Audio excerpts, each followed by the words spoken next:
हाय hello नमस्कार welcome back to my channel. So guys आज मी तुमच्यासोबत कुकरमध्ये अगदी बेकरी सारखा ब्लॅक फॉरेस्ट केक एगलेस कसा बनवायचा तोही बिना ओव्हनचा अशी त्याची सोपी अशी पद्धत शेअर करणार आहे। बाहेरचे महागडे केक खायचं म्हटलं तर अनेकदा तेच फ्लेवर खाऊन देखील कंटाळा येतो।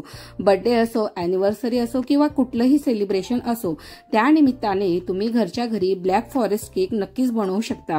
ओव्हनचा वापर न करता कुकरमध्ये झटपट हा केक बनवणं एकदम सोपं आहे। चला तर मग रेसिपीला सुरुवात करूया।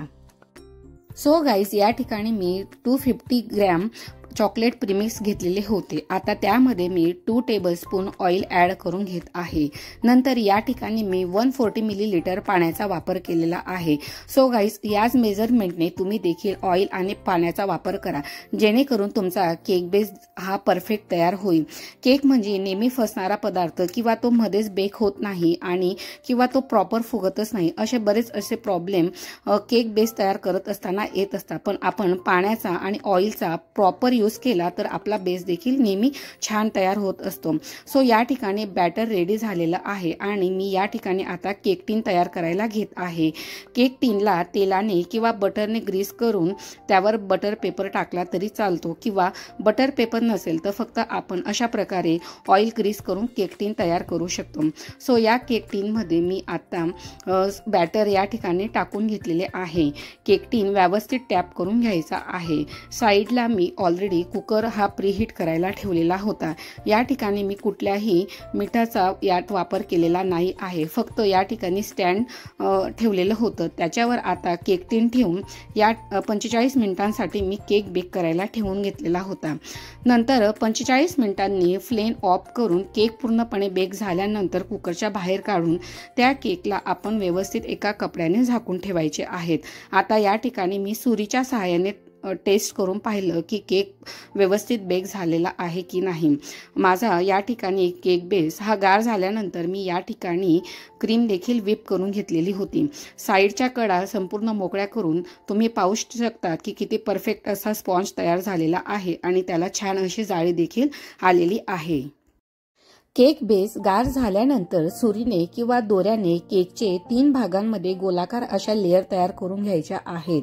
केक बेसवर थोडं शुगर सिरप स्प्रेड करून थोडी व्हिपिंग क्रीम लावून त्यावर आपण स्ट्रॉबेरी सिरप किंवा या जागी तुम्ही चेरी शुगर सिरप किंवा बारीक कापलेल्या चेरीचा देखील वापर करू शकतात। या ठिकाणी मी स्ट्रॉबेरी सिरपचा यूज करून घेत आहे।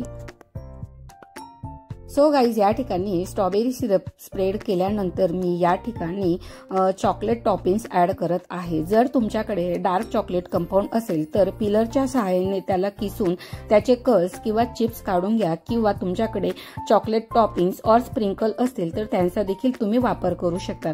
अशा प्रकारे संपूर्ण केक बेसवर तुम्ही चॉकलेट टॉपिंग्स किंवा चॉकलेट किसून देखील स्प्रेड केलं तरी चालत आहे। नंतर या ठिकाणी मी केकची दुसरी लेयर ठेवून त्यावर शुगर सिरप स्प्रेड करून घेत आहे आणि व्हिप क्रीम लावून तिला संपूर्ण कव्हर करून घेत आहे। त्यावरही देखील क्रीमचा बेस झाल्यानंतर पुन्हा त्याच्यावर स्ट्रॉबेरी सिरप आणि पुन्हा त्याच्यावर चॉकलेट स्प्रिंकल्स ऍड करून घेणार आहेत। अशा प्रकारे आपण क्रीमचा वापर करून संपूर्ण केक हा सेट करून घेऊया। सो गाइस त्यानंतर आपण फायनली सगळ्यात वरची लेयर ठेवूया आणि त्यावर ही क्रीम लावून हा केक सेट करून घेऊया। केकच्या बाहेरील बाजूस व्यवस्थित क्रीम लावून फाईन अशी फिनिशिंग तयार करून घेऊया। या ठिकाणी मी अशा प्रकारे लाइनिंगची डिझाइन तयार करून घेत होती। तुम्ही तुमच्या आवडीने आणि तुमच्या पद्धतीने अशा प्रकारच्या डिझाईन्स तयार करू शकता। नंतर या ठिकाणी मी चॉकलेट गनाशचा वापर करून अशा प्रकारे या ठिकाणी डिझाइन तयार करून घेत होती।